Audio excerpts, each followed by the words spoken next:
How do we educate children to enter the job force when we don't even know the jobs they're going to have? And we don't know which ones are going to become obsolete. You give them critical thinking skills, discipline and work ethics, tools how to manage hard, difficult things so they know how to handle challenges. And then with those skills, you hope that they'll handle whatever life is going to give them because you don't even know what it's going to be. And it's the same thing, but how much more so with us and a relationship with God.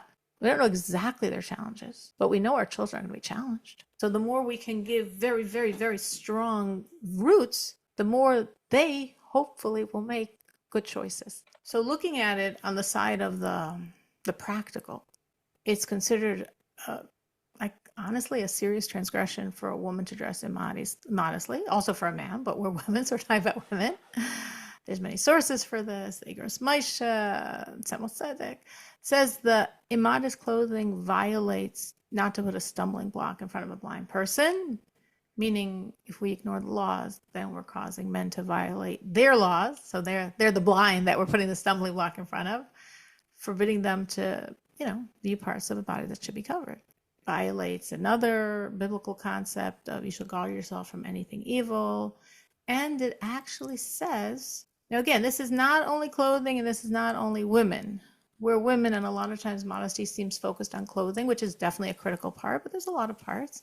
It says immodesty causes the Shekhinah, the divine presence, to depart.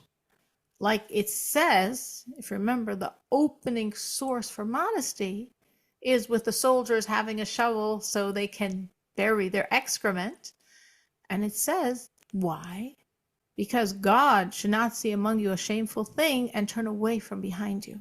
That if you're not being modest, again, this is talking about soldiers being modest in terms of covering their bodily waste, their excrement, that's considered not modest. This isn't a place where God wants to be. So he's going to leave. So when we're violating these laws, we end up violating the laws of Torah. We cause others to transgress, and it causes God's presence to depart. When we do create an atmosphere of tznius, of modesty in the home, and again, as I said, it's how we dress, it's how we talk, it's what we do, it's what we look at, it's what we think about, it's whole person, gestalt, the totality of the people, of everyone involved. The more we can create it in our home, the more we can give it to our family as like the norm. Meaning, it's not what they're going to see on the streets. But if we can make our homes a place where modesty is the norm, if from their childhood, from their roots, that's what they see, then that's what they go back to. They might veer away, but hopefully that's what they go back to. Also, when we create our homes this way, it's really a tremendous expression of respecting God. Because he gave us the body. He gave us the body, as it says, in his image. And we're respecting it and treating it like he wants us to. And again, in terms of children, it gives them a vision of how their home should be. How people should behave, how people should talk, how people should dress, how people should interact. There's a lot of nuances, like we've been discussing already. This is, I think, our 4th class on this. And there's a lot of nuances that are just subtle. Yes, there's black and whites, obviously, your neckline and your elbows, but then there's a lot of things that are sensitivities, refinements, and those things, the only place you could hope they'll find them is in your own home. It's like these things that are so easy to trash and so hard to nurture. So we want to try our best that's what we do. Now, of course, I'm sure we all know this, but it says that the areas in the woman's body that has to be covered and is the neck below and including the collarbone. The collarbone itself has to be covered, as well as anything below it. The upper arms, including the elbow. And the legs, it's the thighs, including the knees, that we and it's hard. Have to find something that covers the knees when you're standing and when you're sitting and when you're walking on steps and when you're getting in and out of a car. And if you're wearing thick colored stockings, it doesn't make a difference. You still have to have your knees covered. And then there's things like clothing can't be form-fitting. We don't want it to be flashy. Married women covering their hair, which actually was in today's portion, Chumash portion. We're in Parshas Naso. Today was a portion of the Soita. And that's actually one of the sources for the idea that, yes, woman's hair has to be covered, is it says how the Soita, this woman who perhaps engaged in adultery, one of the things that happened to her to shame her and disgrace her and try to break her down that she would confess was they uncovered her hair. And that was considered such a disgrace that a married woman was going around with her hair uncovered. So this is, again, this is biblical. This goes back to the Saita, who literally, this was today's Torah portion. So there's, as we spoke before, Das Moshe and Das Yehudis. Das Yehudis mandates that even in places where men are not usually found, the hair should be covered. In the Shulchan Aruch, it says that women took on themselves to cover their hair even in the privacy of their homes. This is by now considered Jewish law and obligatory. It's a very, very, very, very significant thing. It's even considered something relevant to non-Jewish women. It's very interesting because I know people, of course, we know there's 7 Noachide laws, but find me tznius, where's modesty in the 7 Noachide laws? But actually, under the prohibition of immorality, where it makes a lot of sense, that's where it should be, there are laws of how a non-Jewish woman should dress. Now, of course, we're Jewish women, but I'm bringing it in as, like, if you will, kal v'chomer, to understand that every non-Jewish woman who is listening to God has to act in a modest way and not cause others to sin based on how she's dressing or acting, either which could bring someone to sinful thoughts. It's very, very interesting, actually, where it spoke about, it sounds really disgusting, but why are we surprised? And it says that the generation of the flood, when there was so much immorality that God destroyed the world, basically, besides 8 people. So it says that the women of the generation of the flood used to walk around pretty naked of everything under their waist. And that's why they were punished. It says the men, they kidnapped, they raped, they were doing horrible things. But what were the women doing? Well, the women were acting and dressing in a way that were partners in a lot of this immorality. They're walking around naked, and then, people chose to do many bad things. So it's interesting. Any non-Jewish woman above the age of 12 is supposed to wear modest clothing. She has to cover her whole torso. She has to cover her collarbone. She has to cover her legs. She has to cover her arms. Just very, very, very interesting that even non-Jewish women have this commandment of being modest. Not obviously as we do, but still they have it to some degree. What do you think the reason is for that? God wants us to be a moral world. And a moral world is created by people that think morally, dress morally, act morally. That's a moral world. It's not only that we Jews are godly people among a bunch of animals. Every human being is supposed to be moral, and each moral person creates a light that makes a more moral world. It's funny, I was actually saying this to my son today. I don't know how he got onto this. I was remembering I had been sitting on a plane. I don't know when this was. Let's say it was 2 years ago. And I was sitting next to a young man. He looked, maybe he was, let's say, 20, non-Jewish. I don't remember how we started talking. I think I said Tfilas Haderech, and he asked me what language that was. I said Hebrew, and we started talking. And he said that he finished high school, he started college, and he just needed funds because parties are very expensive. So he started working. And the more he started working, the less he wanted to attend the parties, and the less he wanted to attend college at all. And he left college, and he started, he's an entrepreneur. He started his own landscaping business that is very successful, and he has, many workers. And he was really talking about how he really was trying to lead a moral life, and he wanted to get married. He highly encouraged him. Yeah, that's a great idea. That's what you should do. And it was just so refreshing and unusual to find a 20-year-old male, non-Jew, who was really understanding that, if I want to be a good person, it's not helping me the parties, and it's not helping me these people I'm hanging out with, and it's helping me having a strong work ethic and getting married and starting a family. So that's what God wants. He wants that from all mankind. He wants every human being to be a light, to be moral. Even it's written that non-Jewish women, ideally, it's not mandatory, but it's considered pious. That's how it's written, that non-Jewish married women should cover their hair, which to me was such a shock the first time I saw it, but I searched, and every book I found on laws for non-Jews all said it. I'm like, okay, this is it. This is the law. So that's so interesting. You're talking about a non-Jewish woman should cover her hair.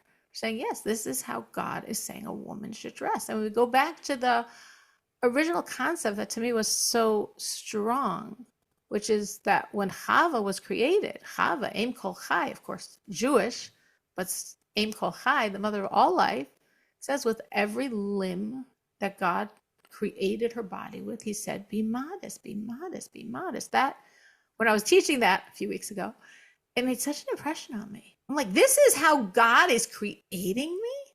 This is how God is building me, the prototype woman of which all of us are an extension of? Do I look at myself and think of myself as my ultimate quality as being modest, to be honest? To be honest, no, I don't. But God's my creator, and that's what he's telling me. So again, you could say, maybe it's not your ultimate, but he knows it's going to be really, really, really difficult.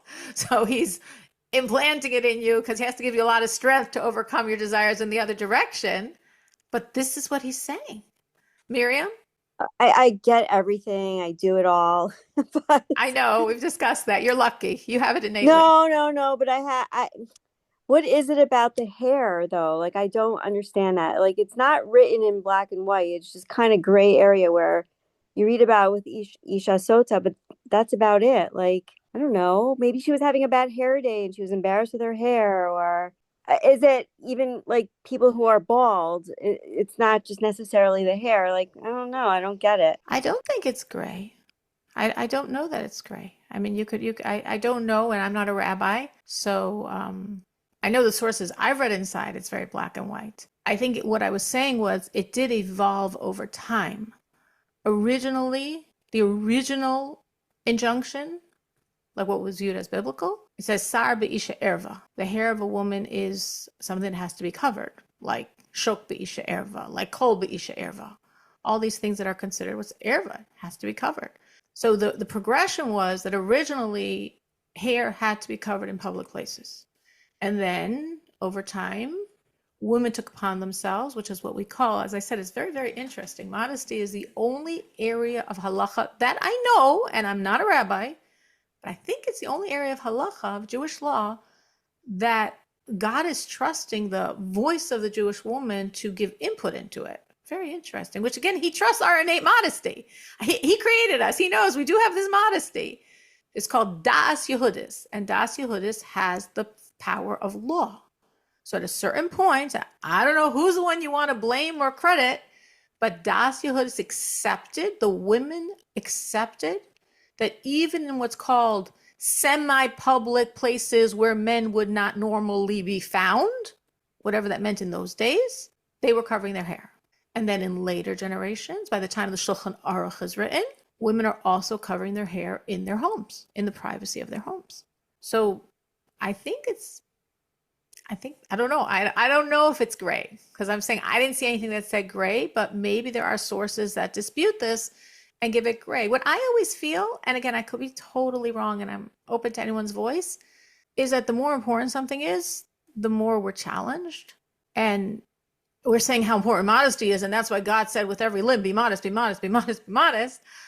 But it seems that from all areas of modesty, like the most important one, and it's purely on a spiritual level, because on a pragmatic level, everything we're saying about don't tempt a man, blah, blah, blah, blah, blah. I mean, that's, you think of a lot of parts of your body that maybe be more significant than your hair, but on a spiritual level, the hair is very, very, very, very, very significant. And that's why it's very challenging for us. That's how I understand it. The more significant, the more challenging. I always see this in my personal life and in the books. The more significant, the more challenging. So hair is really spiritually significant to cover, and therefore it's really challenging. And I think the greatest challenge is for people, especially in the modern Orthodox world, who are like, well, my mother didn't cover her hair, and my mother is, why would I cover my hair if my mother didn't? That's like I don't know. I don't know. You think we act more modestly when our hair is covered? Do we act more modestly when our hair is covered? That's a great question. And that'd be something for people to comment on. I think in general, the more we live in line with what God is asking from us, the more it affects us and changes us. So and it's not only true with covering our hair. I mean, it's true with everything. The more we are more and more molding ourselves to the actions of what God is asking, the more we change on the inside. That's what Sefer HaChinuch said. Acharei hamaisim nimshachim halavavos. Our actions mold our inner reality. Opposite of Freud, saying our actions mold our inner reality. So when we dress modestly, when we speak modestly, when we think modestly, when we act modestly, we become more refined. And I guess because the hair is so challenging and is so spiritually important, so then it has a lot of weight. Yeah, Elle? I really don't buy this. Why is the onus of tznius of men not being tempted on me? That's his problem, not mine. I mean, why can't a man look at a woman in a tank top that's, let's say, a normal tank top? It's not like, like a deep cut on the cleavage or whatever. Okay, so that's the way women dress. Tough, too bad. Like, control yourself. Why is that going to send you into a tailspin? So why is that my there's responsibility? a few pieces. I hear what you're saying. And it's not only for women with dress. It's a general concept in Judaism. It's a law. Is it a mitzvah or not? That depends on how the mitzvahs are ranked. But it's definitely a law in Torah. It says, Lifnei iver lo siteh michshol. Before the blind, don't put a stumbling block. So does that apply only in modesty? No. If you know information that my son just bought a very used, like 25-year-old car. And then he took it to a friend that really knows cars. And the friend was like, horrible, horrible, horrible, horrible. Any second, like, it's going to die on you. It's going to crack. Forget it. It's total garbage. It's total garbage. And then, like, a short while later, he said, I have this car that would be really good for you to buy. A friend of mine is selling his car. It would be really good. And my son is like, oh my gosh, like, I just bought a piece of garbage. I'm starting a job. I need to drive an hour each way. And my friend is telling me it's garbage. And then he spoke to another friend who said, I don't know if it's such garbage. And then the parents, us, said, why don't you take it to a mechanic and find out? And he takes it to a mechanic this morning. My husband and him went to a mechanic, and the mechanic said, for this age car, it's in great shape. Well, my friend said this, and this. He said, okay, it's 25 years old. What do you want? But it's great shape. No, don't sell it. Keep it. It's great. So he's trying to think, that friend of mine, maybe he sincerely just, that's how he views cars. Or maybe was he truly trying to get him to buy this other car? We don't know, and we don't want to think about it, and we don't want to judge. But let's pretend he was. I bring the story in for the case he was. I don't even know who the boy is. That's called transgressing. Before the blind, don't put a stumbling block. What's it his problem? My son, stupidly, innocently, thinking he's your friend, asks his advice.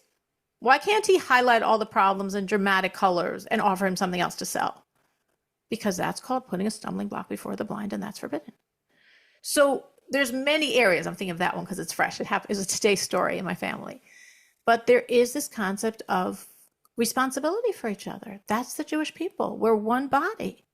And why should we give charity? You need stuff, go to work. What do? I go to work. I work. I earn money. I pay my bills. You don't work, don't earn money, and I have to give my heart. Or I'm obviously don't believe in any of this. I'm just trying to bring out the point. Why is that not our philosophy? Because we're one body. We take responsibility for each other. We don't look at life that way.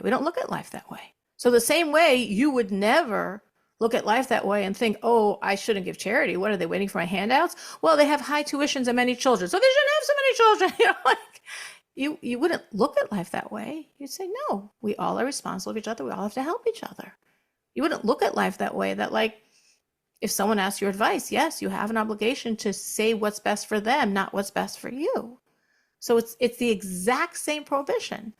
When we can dress in a certain way that would cause someone else to sin, we do have an obligation not to. But this is the first class we even went in this direction. We had 3 classes before where I didn't mention this at all, because I wouldn't want any of our visions of tznius to be so skewed to only focus on one dimension. They're all important dimensions. And like Miriam was just saying, if you lived on an Amazon planet, you know, just you and a bunch of women, no men allowed, you have an obligation to be modest. You have the exact same obligation to be modest. You're in a woman's only bungalow colony. You're in a woman's only women allowed area. There's not one obligation that you have less. Not one. All of the obligations are the same because, as we said, the original source of tznius is talking about God and a bunch of soldiers and saying, if you're not modest, God isn't comfortable. God doesn't want to be there. God created you and God wants you to be modest. So if it was Even if you you're at and the only pool? women, you have the same obligation to be modest as if it's you and men. It's not only for them. That's a piece of it. But the laws don't change if there's only women. So that shows, or for that matter, if you're in your house alone. Outside of your bedroom and bathroom, if you're in your house alone, you're supposed to be completely modest. Why? Nobody's around. God's around. God wants you to be modest. The only place where we're told, according to law, now again, people can ask their rabbis. I'm not poskening for anyone. I'm saying the law as I've learned it inside, but maybe there's variations. But as I've learned the laws, the only place where there's leniencies and modesty is in places designated for people to be undressed, which means a bathhouse, a swimming area, a bathroom, and a bedroom. No men are around. You're home all day alone in your living room. You are supposed to be completely modest. For who? For God. But one piece of it is men. But that's only one piece. If they're Wait, not Ms. around, Turn, you still do have you to be teach modest. us that we have to get dressed in the closet or bathroom? No, the law is in a bathroom, and not even a regular bathroom. According to Jewish law, you can look inside. Again, I don't know how people change the laws. The laws, have I seen it inside? A bathroom that's considered a shower room, meaning a bathroom with a shower or with a bathtub. But you just said you could be undressed in your bedroom. When you're getting dressed or under your covers, not in a closet, under your covers or in a bathroom that's a bathing room that has a bathtub or a shower. According to Jewish law, those are the two What do ways you you're supposed to get think the dressed. reason is that Hashem would want us to get dressed under our blanket? That sounds crazy. It's very difficult. I don't recommend it at all. I never do it. I never do it because to me it's just too difficult to actually do it right. So it's the law. But for it to actually work, I don't know, you have to be more talented than me. So I don't do that. I only get dressed in the bathroom. So again, perfect example. My husband's not home when I get dressed. He leaves way before I get up. Nobody's around. Nobody's home. It's me. Why do I have to go to the bathroom? Because that's what Jewish law says. Why does Jewish law say that? Because there's something, and it's a very elusive thing when we're 21st century Americans. There's something of respecting the privacy of your body.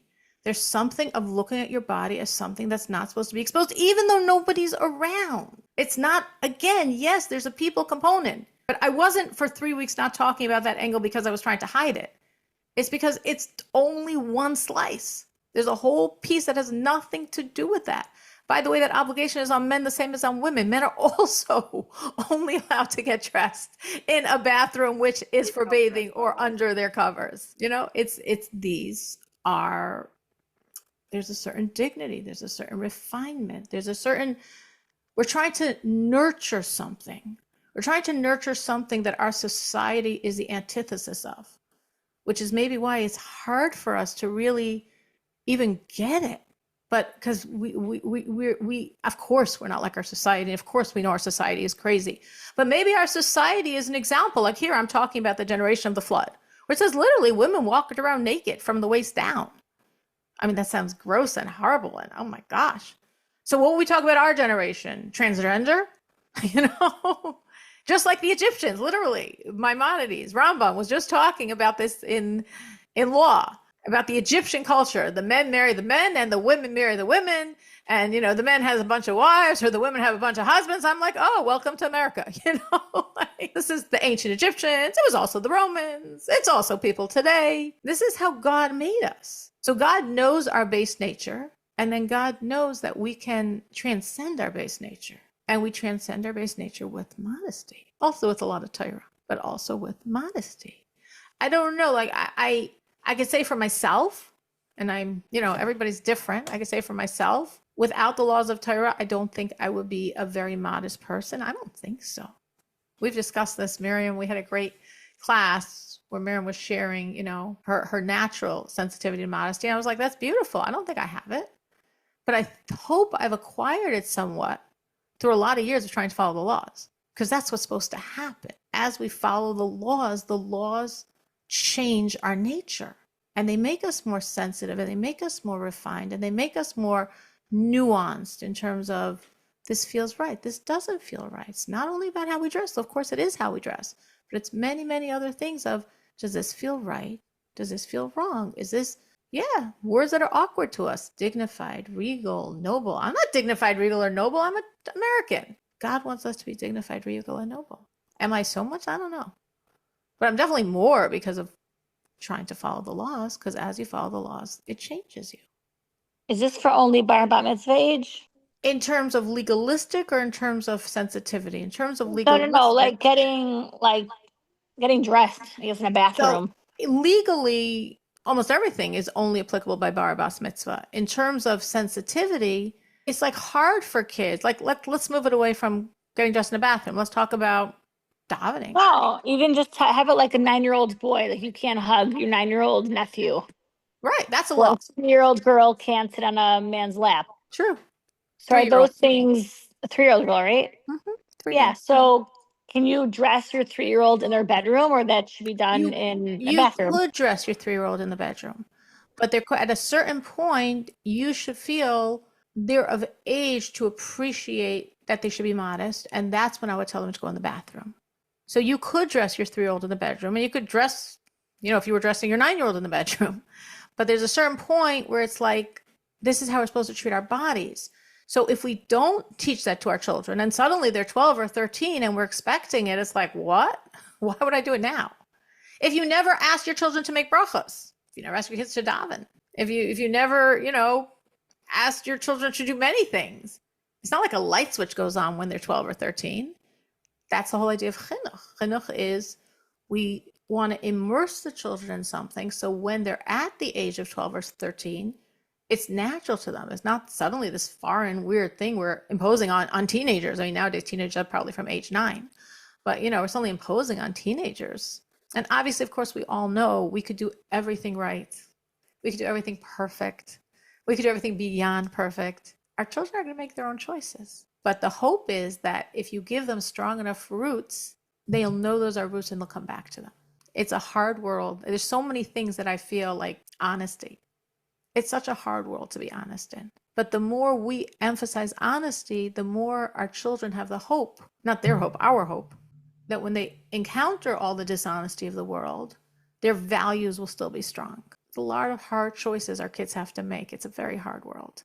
And the more we give them very, very strong morality in terms of honesty and in terms of respect and in terms of modesty, all of these things, we hope we're giving them the tools to make the right choices. I remember once I was in a workshop for teachers, and the instructor was saying how the one thing she knows for sure is that most of her students, or many of her students, or some of her students, I don't remember how she phrased it, will have jobs that don't even exist yet. Just think what AI is going to be doing to the workforce, give it however many years. So how do we educate, I'm talking about in a secular level, how do we educate children to enter the job force when we don't even know the jobs they're going to have? And we don't know which ones are going to become obsolete. You give them critical thinking skills, discipline and work ethics, tools how to manage hard, difficult things so they know how to handle challenges. And then with those skills, you hope that they'll handle whatever life is going to give them, because you don't even know what it's going to be. And it's the same thing, but how much more so with us and a relationship with God.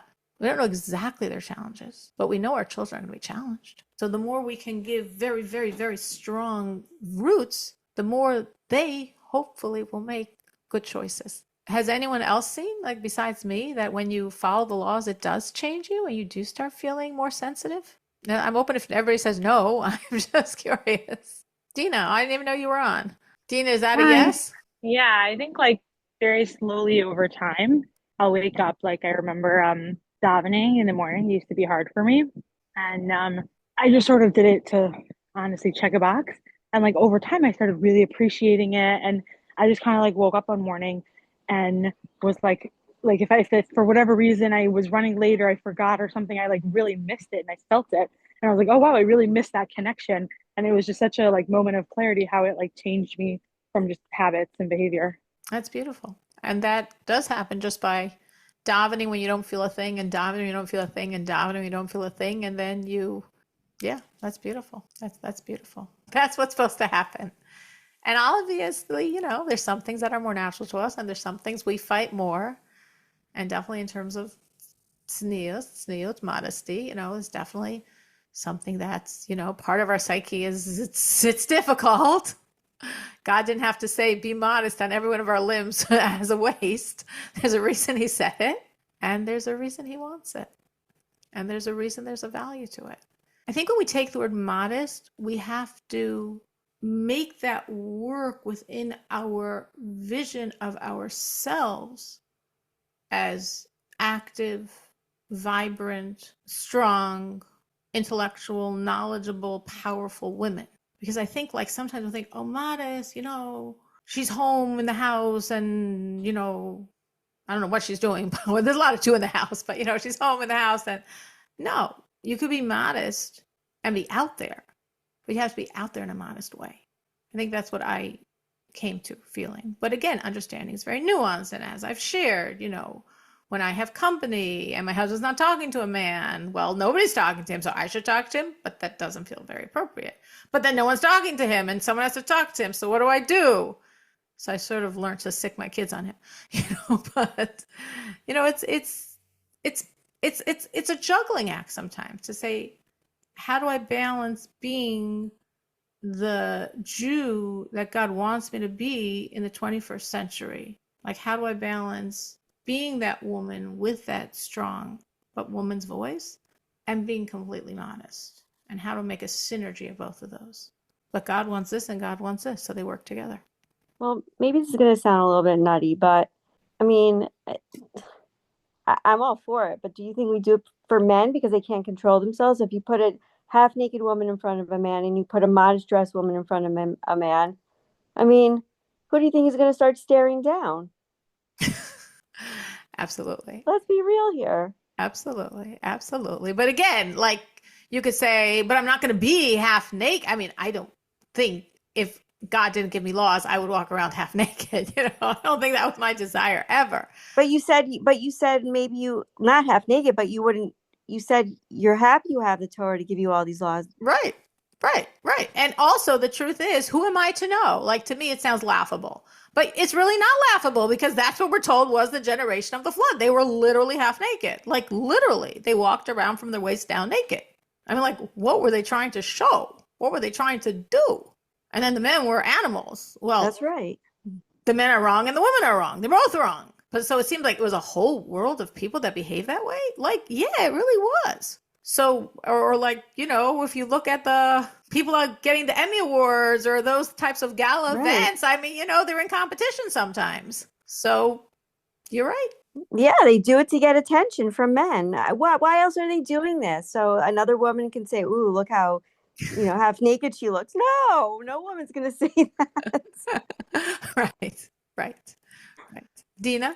I think for me, like, also, I think I appreciate modesty laws, not because I don't think it's about like attention from men. It's more like, I don't have that, like, I don't think I have such a strong innate boundary of just like, I could just talk to someone and be like super casual and not think anything of it when like there was a boundary that like, does that make sense? Like, just, it's less about like.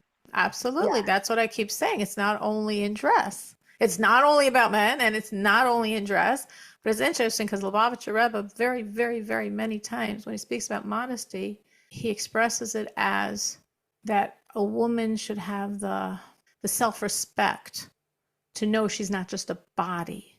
And the laws of modesty help women and protect women from, as we would say, objectifying themselves, from presenting themselves to the world as a body. If you dress and act in a certain way, you're giving the world the message, I'm a body. And if you don't dress and act in that way, you're giving the world the message, I'm a person, I have a mind, I have a heart, I have a personality, I have a sense of humor. I have a lot of things to contribute. I'm not a body. How we're supposed to be looking at modesty, like really giving us the protection almost that we wouldn't be smart enough to do ourselves, to really present ourselves to the world as people with minds and hearts and strengths and talents and not just bodies, because that's what we think the world is valuing from us.